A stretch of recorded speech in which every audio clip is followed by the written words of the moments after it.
What did Neanderthals do for fun? It's a strange question to ask.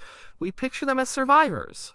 Huddled in caves, wrapped in furs, battling mammoths and woolly rhinos. Life was hard. Life was short. Fun seems like a luxury they couldn't afford. We think of survival mode. Hunt, eat, sleep, repeat. Don't get eaten. Don't freeze. But that's not the whole story. It's a caricature, an old one, drawn by people who wanted to see Neanderthals as brutish, stupid, and less than us. The more we find, the more that picture falls apart. They were not mindless beasts. They were people. They were a different kind of human, but human all the same. And humans, no matter how hard their lives, find ways to have fun. Fun isn't always about games or parties. For a Neanderthal, fun was likely woven into the fabric of daily life. It wasn't a separate activity you scheduled for Saturday night. It was in the moments between the struggle, it was in the mastery of a skill, the warmth of a fire, the company of others. To understand their fun, we have to stop thinking about our own definitions and try to see the world through their eyes. We have to look at the clues they left behind, scattered across tens of thousands of years, and use a little imagination. The biggest clue is their brain. A Neanderthal's brain was, on average, slightly larger than our own. Size isn't everything, of course. The structure matters more, but it tells us they had the capacity for complex thought. They weren't operating on pure instinct. They could plan, remember, and socialize. They lived in small family groups, maybe 10 to 20 individuals. They had to cooperate to hunt big game. They had to communicate to survive. A big brain and a social life are the raw ingredients for what we call culture. And culture is where fun lives. So where do we see it? Let's start with the most obvious stuff. The things they made that they didn't strictly need. Think about color.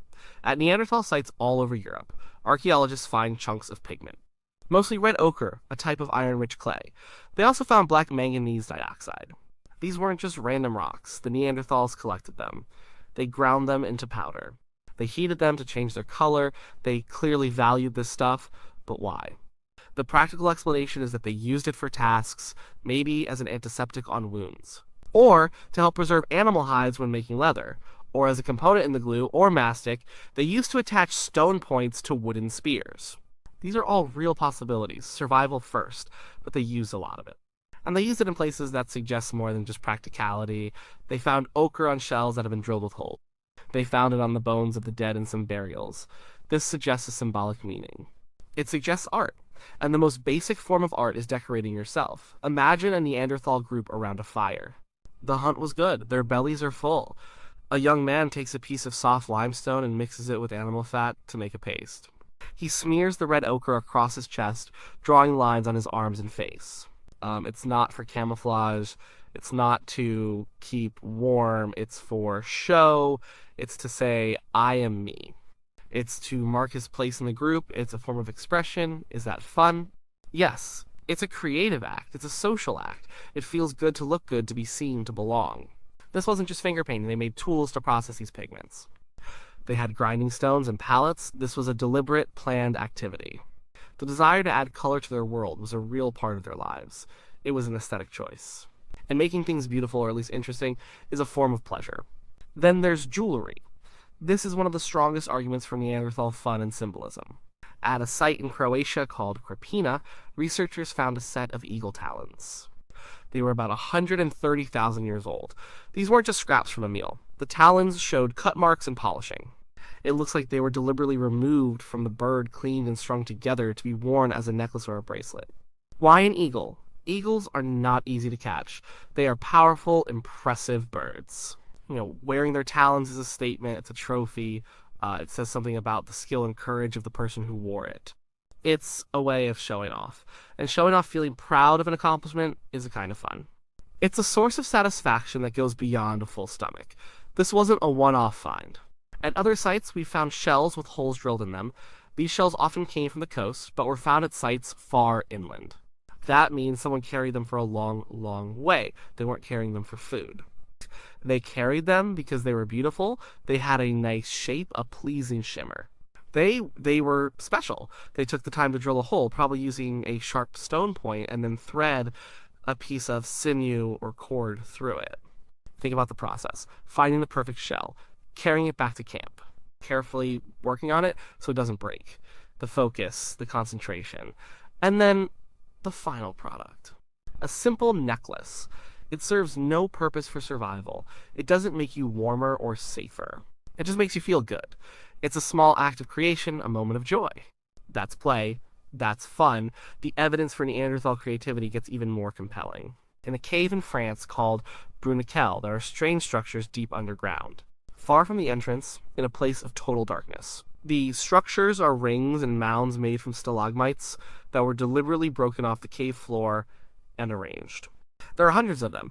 They are about 176,000 years old. This was long before modern humans arrived in Europe.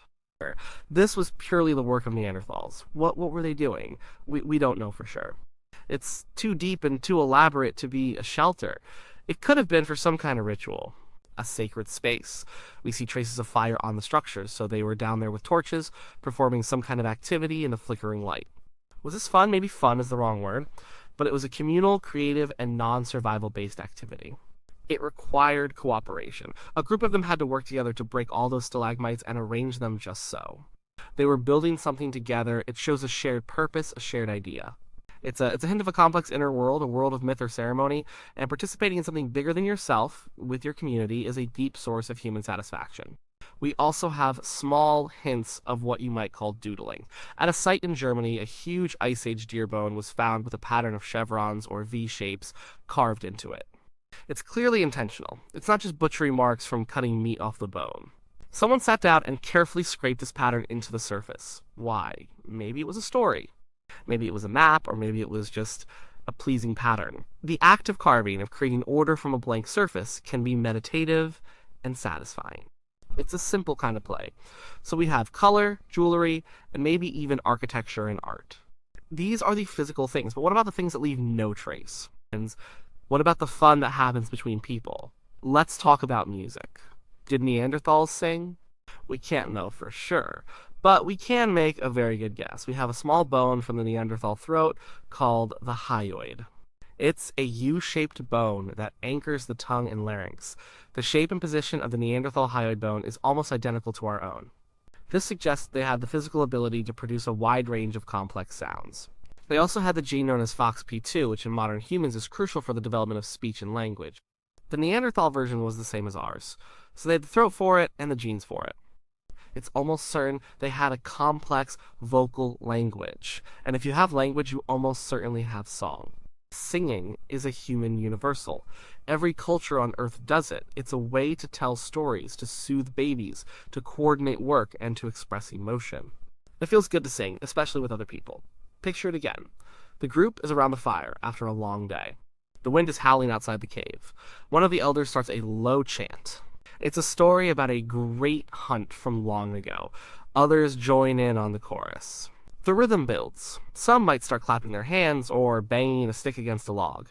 This is music. It strengthens social bonds. It passes on knowledge. And it's fun. It's a release. It's a way of being together that goes beyond just talking. We have no fossilized songs, but it's hard to imagine they didn't exist. What about dance? Again, nothing left behind, but dance is just as universal as song. It's a physical expression of emotion and rhythm. If they had drumming and chanting, they probably had dance. It could be part of a ritual. It could be a way to tell a story through movement, or it could just be the simple, joyful movement of kids, jumping and spinning around the fire, full of energy. This brings us to children. Neanderthal children existed. We've found their skeletons. And if there were children, there was play. Play is not a human invention. It's a mammal invention. Kittens pounce. Puppies wrestle. Monkeys chase each other. Play is how young animals learn the skills they need to survive. They practice hunting, fighting, and social interaction in a low-stakes way. Neanderthal kids would have done the same. They would have played hunting games, throwing small sticks like spears at a target. They would have mimicked their parents, playing at napping stone tools or preparing hides. They would have played house in a corner of the cave. They would have wrestled and chased each other. They would have explored the area around their camp, climbing rocks and daring each other to cross a stream. This is the universal fun of childhood. It's not just fun, it's essential for development. And the adults would have watched them. They would have smiled. They might have even joined in. A father showing his son how to properly hold a toy spear. A mother laughing as her daughter makes a mess trying to cook with mud and leaves. These are moments of connection and joy. What about adult games? Competition is a great source of fun. Did Neanderthal hunters have contests? Who could throw a spear the farthest? Who could hit a target most accurately? This kind of practice would have sharpened their skills, but the competitive element would have made it enjoyable. Bragging rights are as old as humanity. And then there's storytelling. With their complex language, they must have had stories. Stories are the glue of a culture. They are how you teach a child not to wander off at night. You don't just give them a rule, you tell them a story about a kid who wandered off and was taken by a cave hyena. It's more effective, it's more memorable. Stories could also be entertainment. Around the fire, someone could recount the day's hunt, maybe exaggerating a little for dramatic effect. The tension of the stalk, the fear, the final successful throw, everyone would listen, captivated. They would share in the experience, they could tell histories of the group, tales of great leaders, or terrible winters from the past. They could have myths about the creation of the world, about the spirits of the animals in the sky. This is a profound kind of fun. It's the fun of losing yourself in a narrative. It's the fun of a shared imagination. It connects the group, gives them a shared identity, and makes sense of a dangerous and confusing world. We also need to rethink the daily grind of survival. Some of the things they had to do for a living could have been enjoyable in their own right. Consider tool making. A Neanderthal's life depended on their ability to knap flint. This is the process of striking a core stone with a hammer stone to flake off sharp pieces for knives, scrapers, and spear points.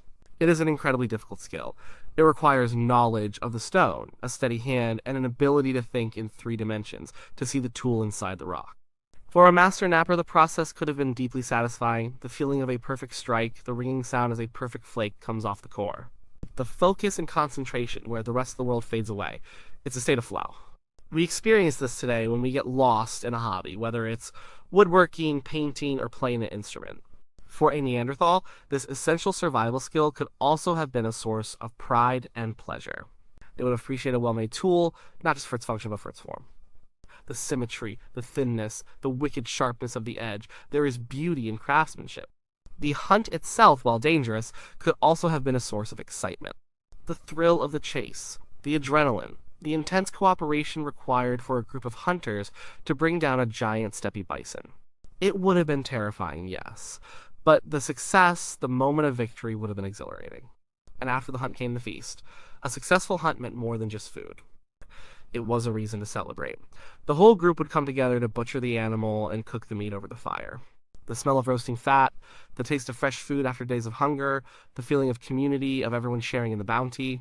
This is a simple primal joy.